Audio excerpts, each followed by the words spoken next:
Hey guys, it's Selwen here, bringing you my last class guide of Legion, and how best to end it if not with the Brewmaster monk.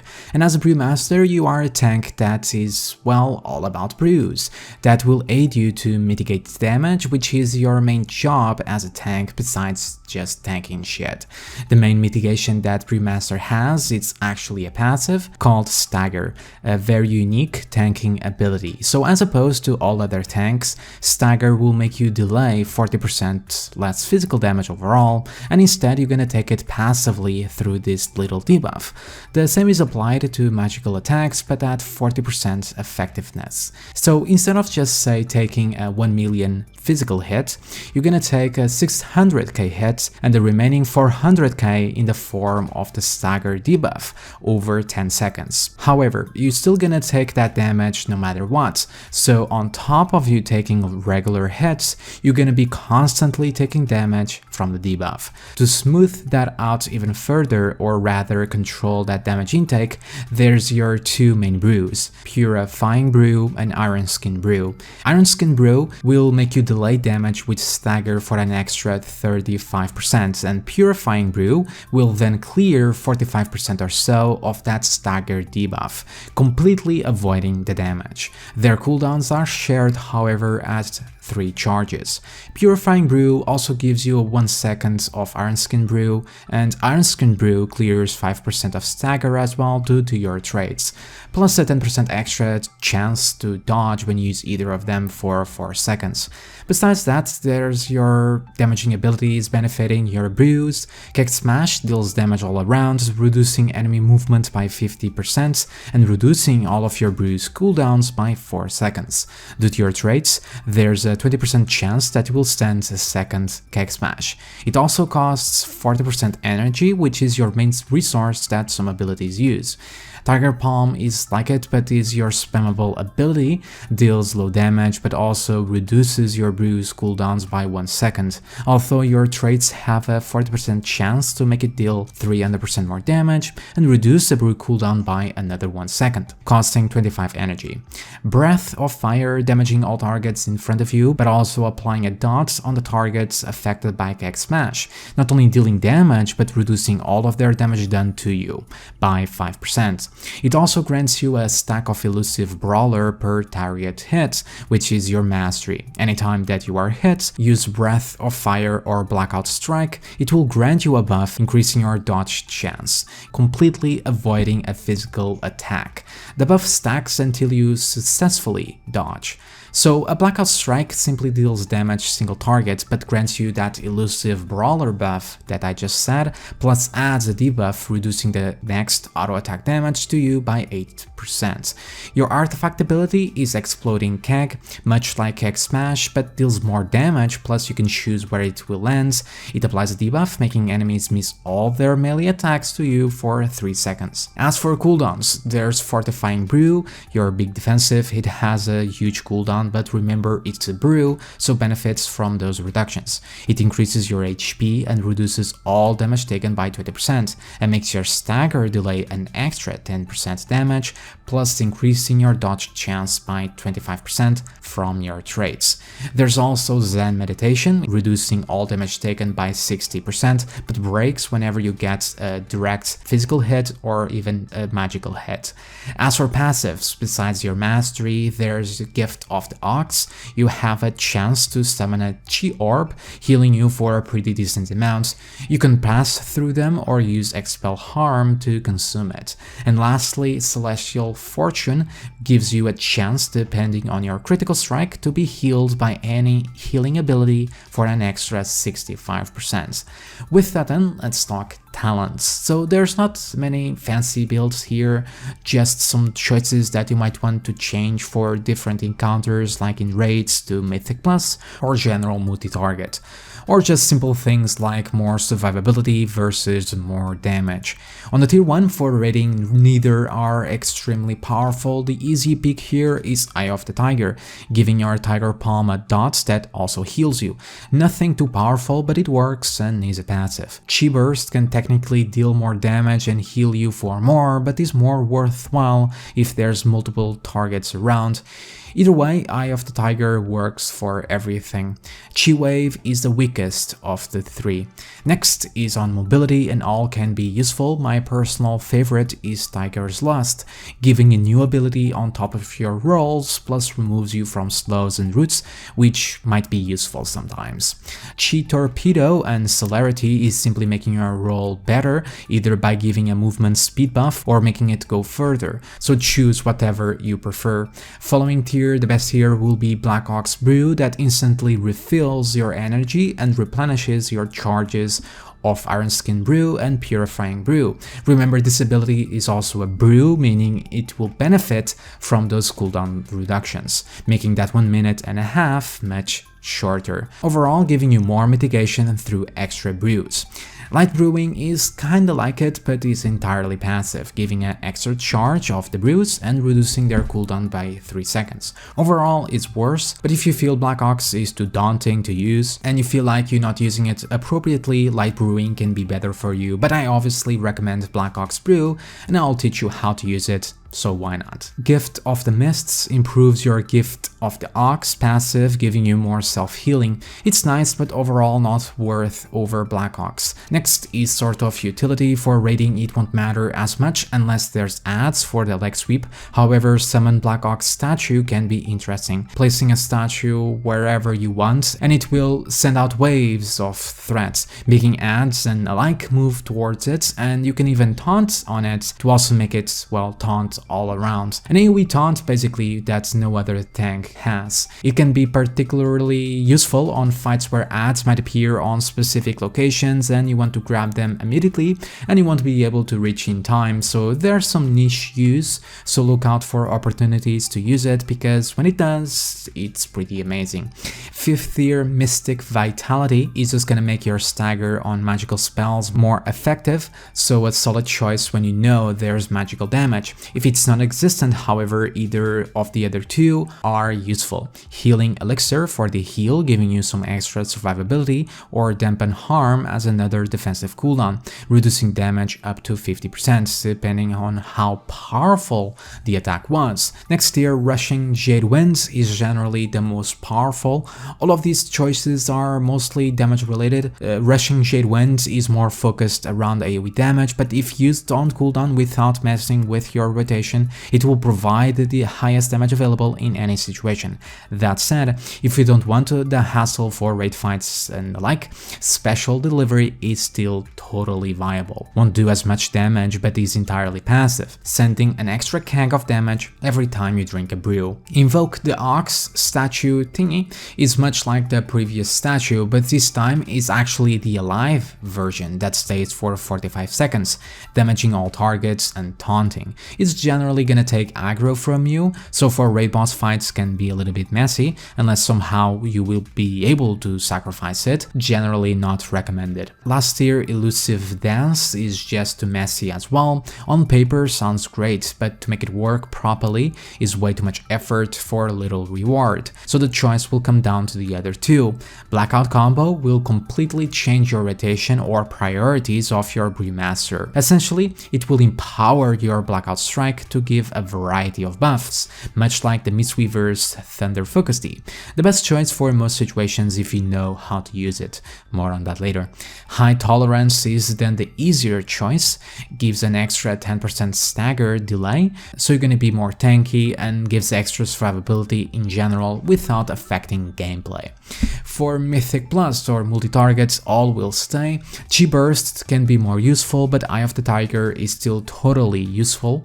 On here, Rushing Jade Winds is practically a must to grab aggro. Invoke Ox can be useful for burst damage and maybe sacrificing it to necrotic stacks and stuff like that, but the cooldown is too long and you're losing too much to take it.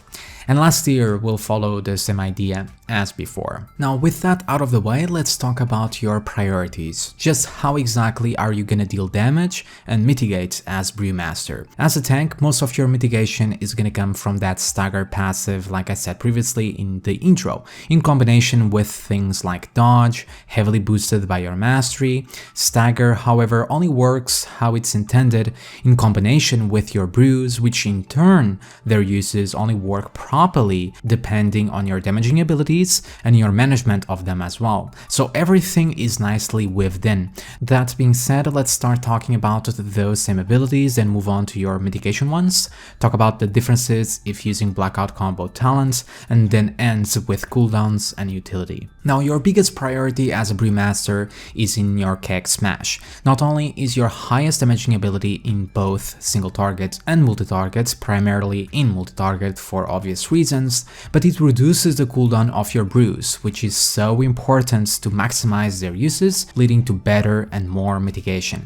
It's also a sure way to immediately grab that aggro. Now it costs energy, which is your resource, and to some extent you need to manage it, making sure it's always ticking and avoid as much as possible to have your energy capped out for long periods of time. But obviously mitigation will take priority over this. In between that, there's your blackout strike and breath of fire. Breath of fire is something that you want to use after a keg smash, only remember that you need it active to actually trigger the dot to reduce damage taken and add some more damage, plus that elusive brawler stack.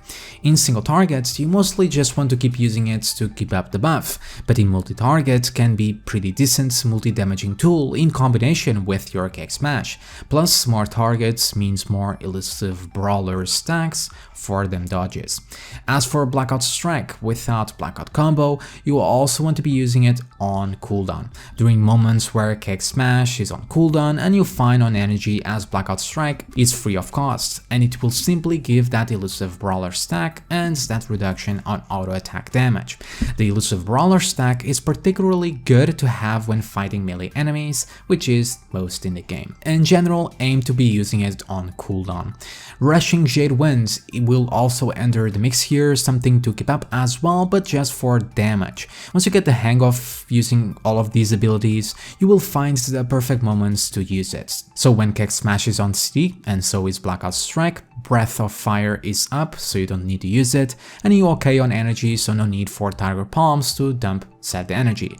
This will be the perfect time to use rushing Jade Wind, but if you are a beginner, don't bother yourself too much with it, just use when you see you have the opportunity to do so, either on easier content or that opening that I talked about. After all, it's just damage, which you want to try and do as much as possible, but in single target won't be a big deal.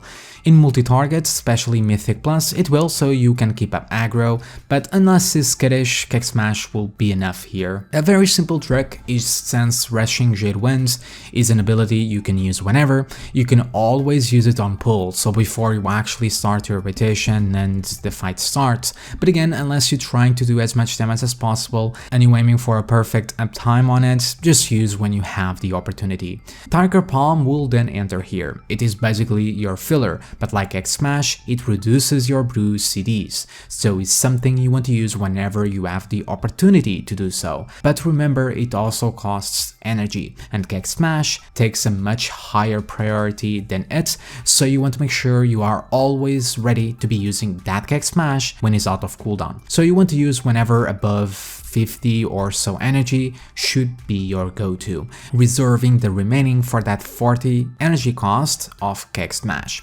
You can treat it as a way to dump energy pretty much. Chi Burst, if you using it, falls in the same line as rushing Jade Winds, using it mostly for the damage when there's the opportunity to do so, following the same guidelines. Now let's talk about your mitigation. Well, like I said previously, it's all about stagger. With it, you're always gonna take 40 or 50% less damage if with the high tolerance talent, just like I talked about before. So like I said, out of a 1 million hits, you're gonna take 600k straight off and the other 400k via the stagger debuff over the course of 10 seconds. Subsequent subsequent hits will then add on top of this effect, and your debuff will change in colors depending on how much damage it currently has. Green meaning I'm good, yellow I could take a few more hits, and red meaning oh shit, my stagger dodge is way too goddamn high. Now there's things you can do to help this stagger, which are your brews. Iron Skin Brew will simply increase how much damage you will stagger, meaning you won't be using it right at the pulse, taking far less damage in the beginning of fights, allowing healers more time to heal you, or either in preparation for a big hit coming to smooth out that damage as well, or you simply taking a lot of damage and you want to smooth that out. In general though, due to the nature of the ability, you can have yourself the luxury to have a permanent uptime with the buff, and you should aim for exactly that, permanently staggering that extra 35%. So essentially what it will do is simply change the way you're taking damage, just enhancing how stagger works. The damage is still there, isn't going anywhere, it's just gonna come over time. In the end, just keep track of its duration to refresh, and take note that using Iron Skin Brew while you already have one active, its time just stacks on top of each other. Now, to completely avoid the damage is gonna be through Purifying Brew. That is the only way to get rid of damage taken. So out of those 400k stagger damage from before, you will purify 40% or so, meaning you are only gonna take 240k now. Obviously there's other damage reductions things going on in the background, small debuffs and other buffs from your other abilities, but this is just a general view of your stagger. Balancing the uses of these set brews and when to use them is where the real learning process of the Brewmaster will lie, but in general, like I said, you should have a 100% uptime on Iron Skin Brew, and since you have 3 charges, save at least one for emergencies for Purifying Brew. When to use Purifying Brew is more of a feeling than anything else. Yes, you can track the debuff, but it will just depend on the moment. Sometimes you are at yellow and you're fine in taking more damage, but if you have a lot of charges of brew, you can just purify just because, taking less damage overall, saving your healers some mana. Other times you will purify when you are at red, because you feel that the dot got too high and you're just taking a lot of damage in general. Other times you feel safe to be in red for a while because your direct damage right now isn't too strong. So overall, use whenever you feel that you are taking way too much damage. Take note on the debuff icon, but don't follow it so blindly. Check your charges of your brews and what's happening and what will happen in the fight to make up your decision to when and if you should purify at any given moment. This also emphasizes the importance of playing the previous rotation properly, as more kick smashes and tiger palms means overall more brews to manage your mitigation / stagger. Expel Harm is another healing type of mitigation outside of your stagger, so just use them when you are pretty low as sort of an emergency and hope that you actually got some orbs. Now, if you play with a Blackout combo, your rotation will change slightly. It's sort of a more aggressive type of approach, but also has some defensive bonus to it. Now here, your priority will be using Blackout Strikes before anything else, as they will empower your abilities. Tiger Palm for more damage, Kick Smash to reduce the cooldown of your brews for 2 more seconds, Breath of Fire cooldown to be reduced by 3 seconds, Iron Skin Brew to pause stagger damage by 3 seconds as well, and Purifying Brew for a stack of Elusive Brawler. Now overall, the most valuable here is clearly the Kick Smash one.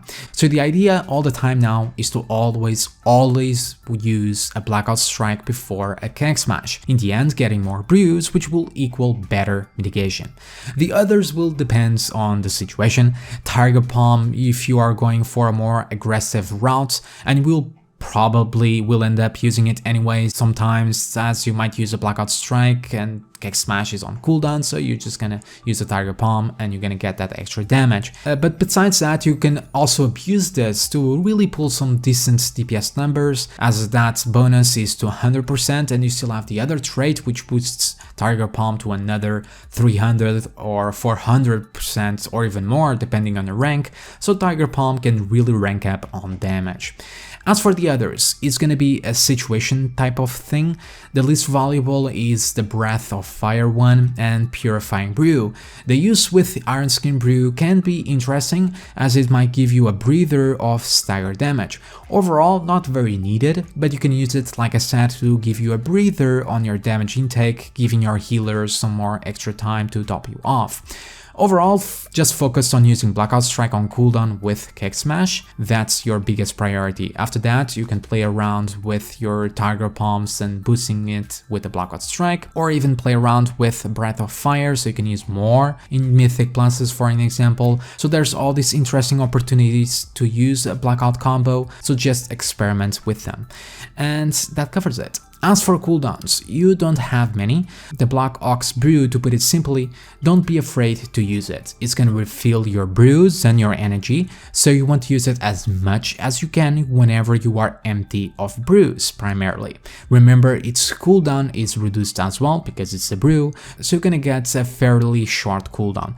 The only time you really want to delay it is if you know you're gonna need it for something specific in the fight, but besides that, use on cooldown whenever you are at 0 brews, and if in preference, try to be as low on energy as possible. Fortifying Brew just makes you take far less damage, and its cooldown gets reduced as well, so use an oh shit button. Exploding Keg, you can just use it for the damage, especially in multi-target, but its debuff can be interesting sometimes, making your enemies completely miss their physical attacks, so it's particularly valuable for nasty mobs or dangerous possibilities. Some won't work, but a lot of them will, so you can give yourself as well some breather in taking damage, and overall is one of those abilities like Blackout Combo that you just have to experiment and see where it works. Zen Meditation is a weird one, reduces all damage by 60% but breaks when you take damage, so when it's useful? Well, against some abilities that are castable, a straightforward example would be Urja in Halls of Valor with that really nasty beam that pushes you all across the room. You can use it right when she starts casting and you're gonna soak up that huge hit. Abilities like that is the only time it will work, and that covers it all. As for your utility, you have a pretty decent amount of CC. Paralysis is great to just CC mobs in Mythic Plus, taking a nasty mob out of the equation. There's also your leg sweep stun, which is obviously great. Mobility isn't an issue at all. Between your rolls, sprints and even transcendence, you are the wet dream of a blood decay. And that covers it all. As for stats, and then to wrap up. So as with all the other tanks, stamina is so item level is usually what you should go for, but besides that, all stats are pretty even for the monk. Mastery is amazing to dodge more, but can be useless against magic since dodge doesn't work against spells. Versatility is also equally great as all other tanks. It will reduce damage taken and increase your healing and damage, so great benefits overall. It is the most sure stat that you can stack. Crit is also equally good as it will benefit your Celestial Fortune passive, allowing you to get healed for more. Haste, he's an interesting one. You do have a soft cap here, meaning that you want to reach a 14.3% of haste, because this way your Kick Smash cooldown will get reduced to 7 seconds, the perfect amount that you want when using Rushing Whirlwind and Blackout Combo, allowing you to use all of your necessary abilities and all of them will align perfectly. Getting more haste than that is fine since it will reduce Kick Smash cooldown even more, but it's not necessary and you should focus on the other stats or item level. And guys, that covers it all. As always, remember to like and subscribe for more videos like this. Have a fantastic day everyone, and I'll see you all next time. See ya!